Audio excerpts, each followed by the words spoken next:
Soy Ariel Quiroga, hombre de teatro. Y como hombre de teatro tengo que hablar detenidamente de aquella trayectoria del teatro de la Universidad de Buenos Aires que existió durante 9 años seguidos, entre 1974 y 1983. En los programas de mano del teatro de la universidad, solíamos poner una nota que decía: su ya nutrida trayectoria comprende nombres tan alejados en el tiempo como los de Sófocles y Ionesco, estilos tan opuestos como los de Plauto y Monterlán. Pero entre unos y otros ha estado siempre presente una férrea devoción por lo nuestro, traducido no solo en la constante inclusión de autores nacionales en los repertorios, sino en estampas evocativas como las de El alma del suburbio o A Buenos Aires, en las que los jóvenes universitarios, dando rienda suelta a su vocación artística, rinden culto a la ciudad de sus mayores. Sí, en efecto, el teatro de la Universidad de Buenos Aires hizo muchos clásicos: Esquilo, Sófocles, Plauto, Menandro, Terencio, Shakespeare, Molière, Racine, Pedro Calderón de la Barca, pero también hizo mucho teatro nacional. Al principio, una cabalgata evocativa de los viejos saineteros,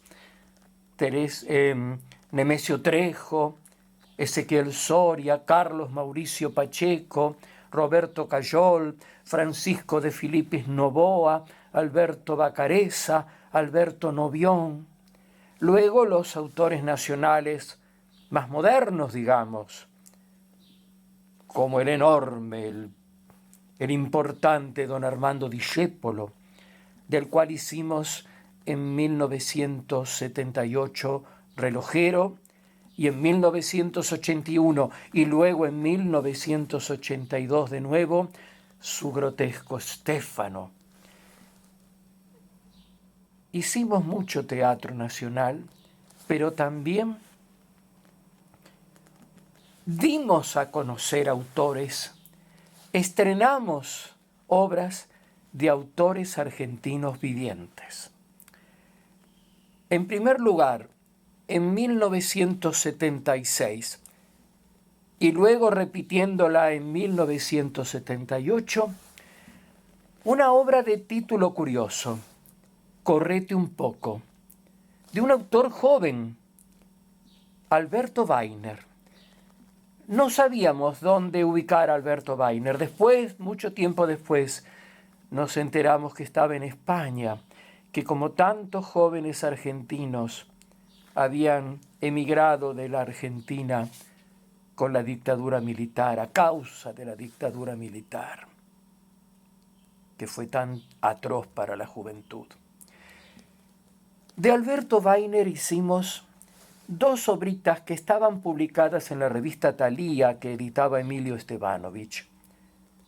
La primera, era de un carácter surrealista, un matrimonio que escuchaba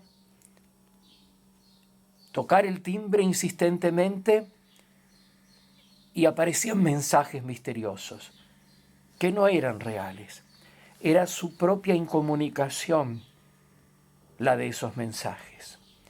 La segunda, muy naturalista, muy emotiva, Crónica de 2, hablaba también de una pareja que se había separado y que con los años recordaba su encuentro, sus años de amor compartido, y lo hablaban con personas que no estaban en el escenario. Estaban ellos dos, pero como en tiempos distintos, en lugares distintos, y iban evocando esa relación. Correte un poco, de Alberto Weiner, fue un éxito para la juventud que concurría al teatro de la universidad. los jóvenes venían varias veces a ver Correte un poco, porque era historia de jóvenes, hecha, escrita por un joven con el que yo me terminé encontrando a la distancia, nunca nos hemos visto personalmente, muchos años después. Un día recibí un mensaje de Alberto Weiner. Yo ya estaba viviendo aquí en Mar del Plata, un mensaje en mi correo electrónico. Él estaba como asesor del Teatro Nacional Cervantes y se había enterado de que en el Teatro de la Universidad, tantos años atrás, habíamos hecho sus 2 obritas agrupadas bajo el título Correte un poco. Con Alberto Weiner tenemos una vinculación a la distancia muy afectiva. Y realmente le pude dar la alegría de que sus obras, que no se habían estrenado en un teatro profesional, tuvieron realmente una repercusión inusitada en años difíciles de la Argentina, hechas por los jóvenes del Teatro de la Universidad de Buenos Aires. A continuación, 2 imágenes, lo que me ha quedado de Correte un poco, de la segunda obra, Crónicas de Dos, de la versión de 1976 y la reposición de 1978, con diferentes parejas de actores, pero van a ustedes notar que la puesta en escena se respetó igual en la reposición que en el estreno.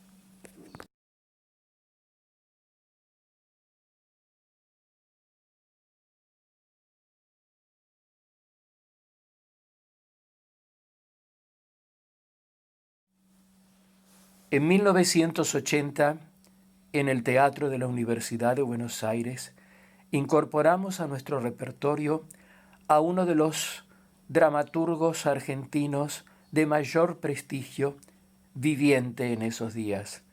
Me refiero a Juan Carlos Llano, secretario de la Academia Argentina de Letras, profesor de literatura latinoamericana en la Universidad de Buenos Aires y en la Universidad de San Marcos.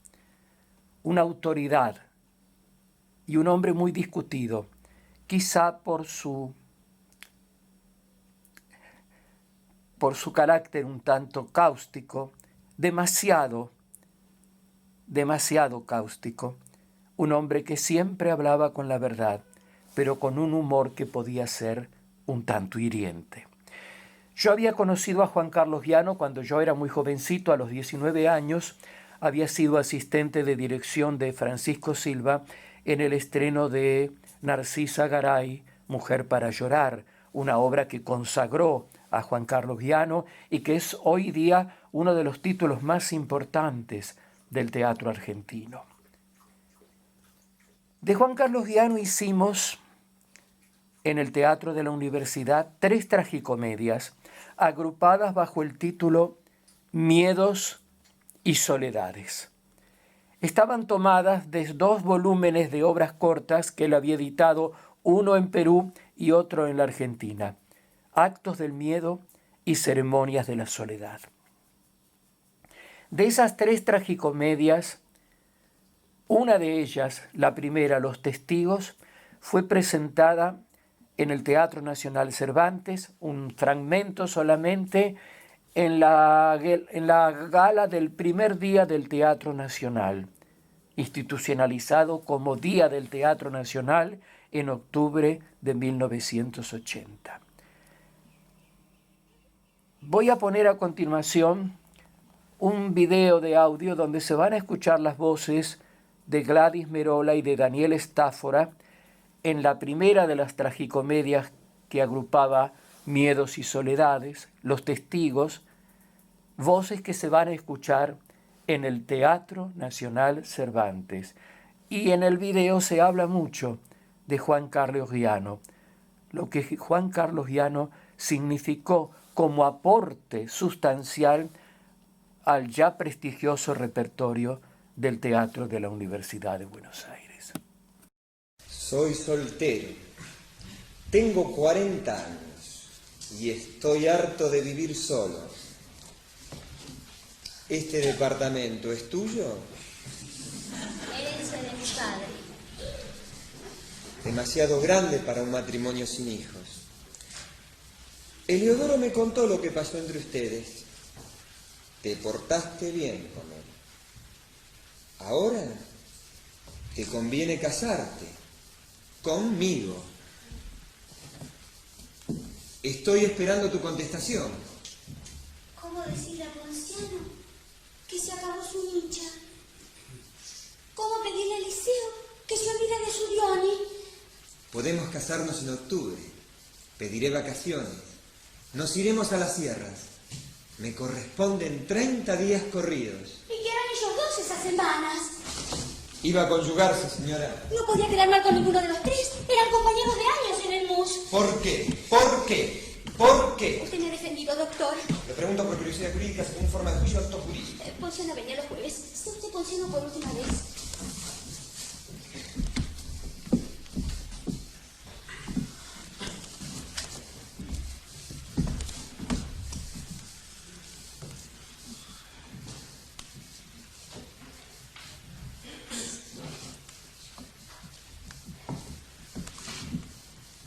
Son las 8:30, Nietzsche. Y debo retirarme. El jueves de la semana próxima se casa mi hija la mayor y seré el padrino de la boda. No podré visitarte. Nos veremos el otro jueves, entonces. Te veré el sábado. No es posible. El lunes, entonces. Tampoco. Hasta dentro de 2 semanas. Hasta el sábado, Nietzsche. Y vino el sábado, cuando yo no esperaba a Leandro. Aquí estoy, Nietzsche. Y será enseguida porque hoy es sábado. ¿Fumas? Solo los jueves. Le he pedido que se vaya. Desde la semana próxima te visitaré los jueves y los sábados. No lo hemos convenido así. ¿Y el vestido negro? Esta es mi ropa de los sábados.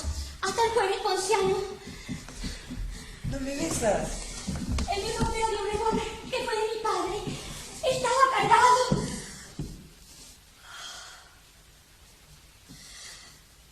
La Chocó no oyó el disparo y llamó a la policía. La historia la contó la Chocó. Y Eunice es una mujer decente como pocas que va a casarse con un hombre trabajador y honrado. Yo hubiera hecho lo mismo que ella hizo, señor oficial. Algunos se creen que las mujeres somos trapos de limpiarse las manos. Sí lo sabré yo, porque en mi profesión somos también muchas las honradas. Yo solo dije, Ponciano no tenía derecho.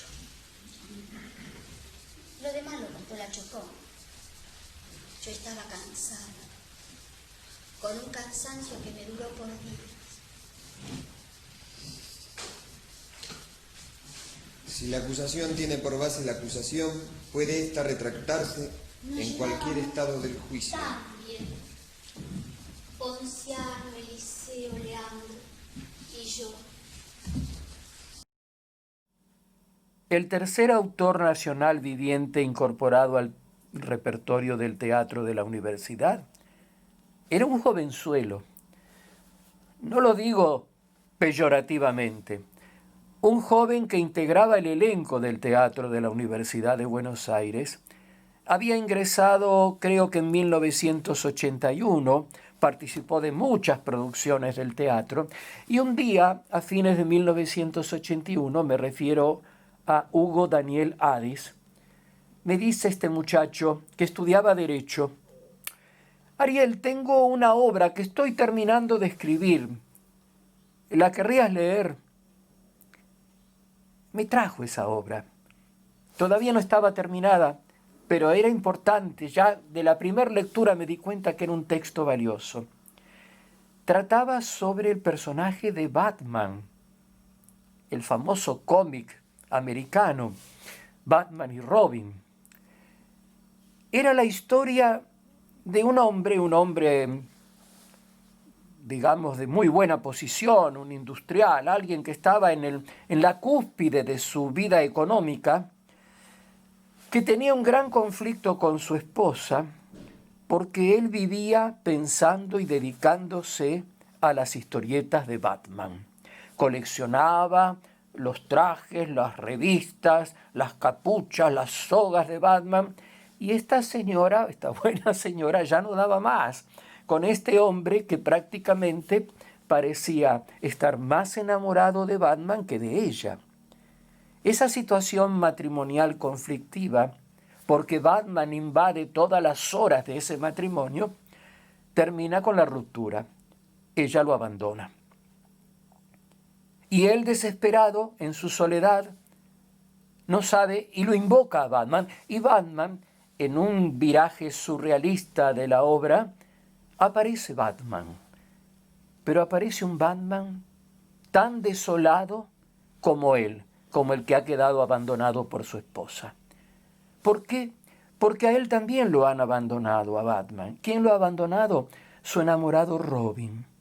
Entonces se siente muy solo en la Baticueva con Alfred, su mayordomo, y entonces le empieza a decir Batman: yo no soy nada, no logré nada, he combatido a muchos delincuentes, sí, pero ahora soy un hombre que estoy solo. Esa imagen que se derrumba del falso ídolo creado por este hombre, hace que él quiera deshacerse de esa imagen deplorable del Batman que él tanto había idealizado. Y quiere matarlo, pero Batman le dice: no podés matarme porque soy un dibujo. Y él le dice: te voy a matar igual. Busca una goma de borrar y le borra el corazón al dibujo.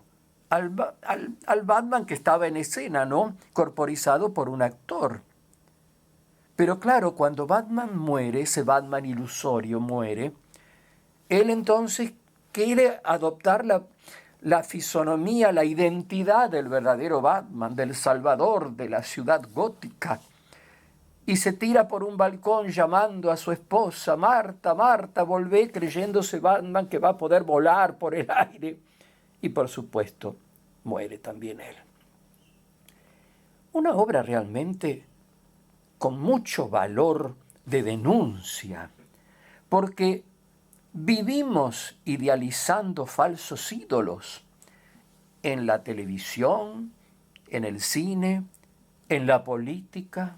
En todas partes nos creamos personajes idealizados y nos olvidamos de valorar lo que tenemos cerca, aunque no sean tan importantes, aparentemente importantes. La obra de Hugo Daniel Adis se estrenó a comienzos de la temporada de 1982 del Teatro de la Universidad de Buenos Aires y se convirtió en un éxito impresionante en la juventud. Por supuesto, la llevamos a la Facultad de Derecho y ni que hablar que ahí explotó la facultad. Y luego la llevamos a la Facultad de Bellas Artes de la Universidad de La Plata. Y también los jóvenes quisieron ir con nosotros al final de la función a charlar en un bar y no nos dejaban partir de regreso a Buenos Aires, aunque era muy tarde, porque esa obra de Batman los había sacudido, porque estábamos rodeados de falsos héroes. Nos habían hecho creer ese año 1982 que podíamos reconquistar las Malvinas, unos gobernantes fascinerosos, inescrupulosos, que habían hecho morir a muchos jóvenes. Entonces, estando latente todavía tanta muerte, que el Teatro de la Universidad de Buenos Aires montase una obra donde los falsos ídolos, como en este caso el pobre Batman, se venían abajo, era el derrumbe que todos esperábamos de esos militares que nos habían condenado a la derrota, intentando perpetuarse en el poder con una recuperación, sí, válida en concepto, pero imposible de llevar a cabo contra las tropas de los gobiernos que, por supuesto, tenían tanto mayor poder que nosotros. Y luego el día que mataron a Batman fue también en una gira al Teatro Auditorium de Mar del Plata. Y allí también fue otro éxito resonante. Y en el audio que voy a poner a continuación va a estar el final del día que mataron a Batman, recuperado el audio en el Teatro Auditorium de Mar del Plata. creo que en septiembre de 1982. O sea, Hugo Daniel Adis debía tener 24, 25 años cuando fue uno de los autores que se puso a la par de aquellas celebridades de Shakespeare, de Molière, de Armando Discepolo, de Racine, de Pirandello, de tantos autores que poblaron el repertorio del teatro de la Universidad de Buenos Aires.